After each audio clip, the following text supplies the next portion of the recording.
Alright guys, first video we got for you is based on thoracic mobility. It's probably one of the biggest, if not the biggest, problem areas for swimmers all across the board. You see it with just about everyone that comes in to see me. It's one of the first things that we work on, and it's really important for swimmers to have thoracic spine mobility. Your T-spine runs from the bottom of your neck to kind of mid-back area here. And it's really important for swimmers to have this because you spend so much time in this position, whether you're doing freestyle, butterfly, backstroke, even breaststroke up here. If you don't have that, then you're limited in your ability to get overhead with your shoulder. And you run into problems like shoulder impingement or classic swimmer's shoulder, whatever you want to call it. A lot of that can be due to rotator cuff dysfunction and motor control there, but a lot of it is also due to poor mobility overhead because your shoulder blade can't get in the right position. It's good from an injury preventative standpoint, but also from a performance standpoint. If you watch the fastest guys underwater or off the blocks, they're fast not because they're talented, they're really strong legs, lots of endurance, but they're able to get in the really tight streamline and be really hydrodynamic. Can't tell you the amount of times I see people's underwater footage and they're doing their underwaters and they're here. This is the tightest streamline they can get. They're tight, squeezing really hard, but you're not straight up and down. You're here, and that's not fast at all.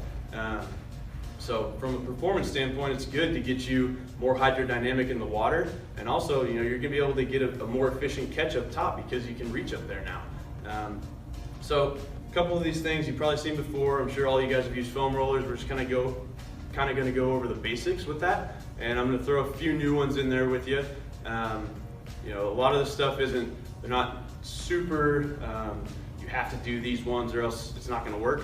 These are just a couple of my favorites, and hopefully you can toss them into your routine. We'll start pretty basic foam roller. See a lot of people using the foam roller and they're doing this kind of thing, which is great for soft tissue work. If we want to work on the joint mobility though, I want you to park your butt down and you're just kind of working between your shoulder blades, maybe just slightly below the shoulder blades.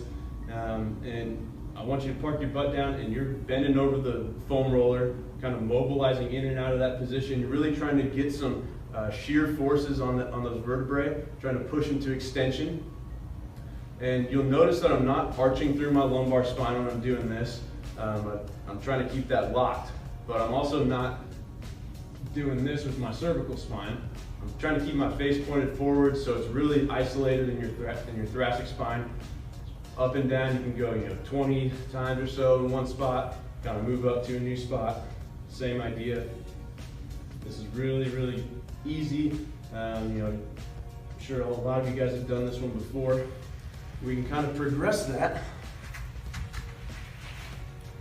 by using a peanut. So a peanut is essentially two lacrosse balls taped together.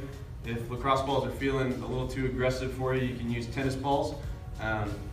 But kind of in this ridge here, that's kind of where you want the spinous processes, or that kind of the bony part of your spine that you can feel. You want those kind of riding in that groove there.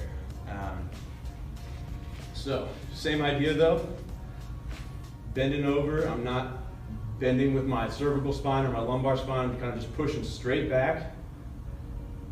And as you work your way up closer to your neck, it's probably going to become a lot more stiff. That's usually the most problematic area for people. And that's kind of why I like the peanut a little bit more than the foam roller for this stuff, is because it kind of allows you to get targeted up there a little bit better.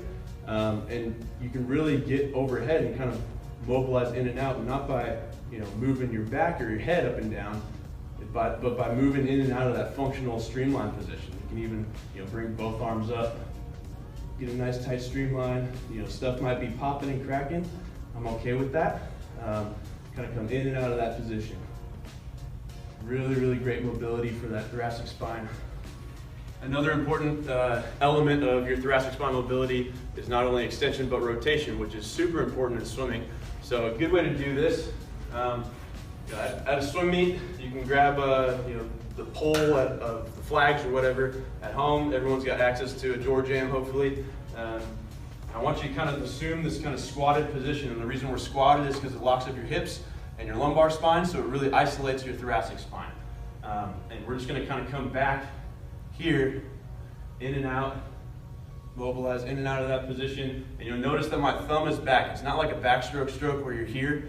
And the reason for that is because if you're here in this thumb up position, it kind of forces the joint capsular shoulder to become a little bit tighter. So you're not getting all this motion through the shoulder.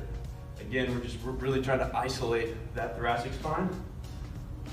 You might notice that you're a little asymmetrical. One side might go further than the other. I do about 10 or 15 of these on each side. You know, all this stuff isn't meant to be a workout, it's just kind of meant to be a good mobility drill for you to do prior to practice or meets to get you going and moving better. So once we have that mobility, we want to be able to be strong within that new range, otherwise it's worthless to have it.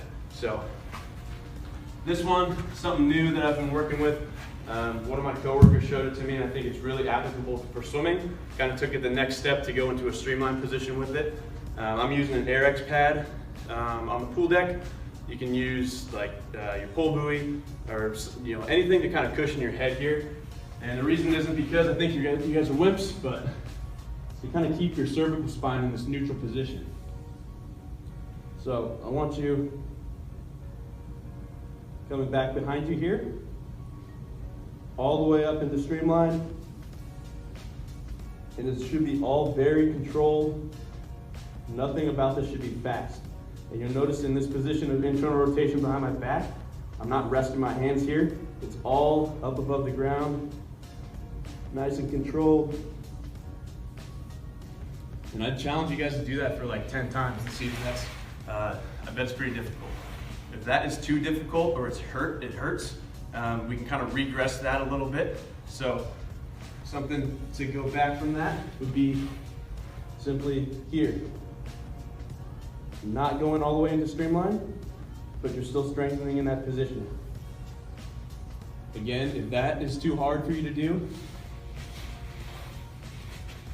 this is another great mobility drill for that thoracic spine.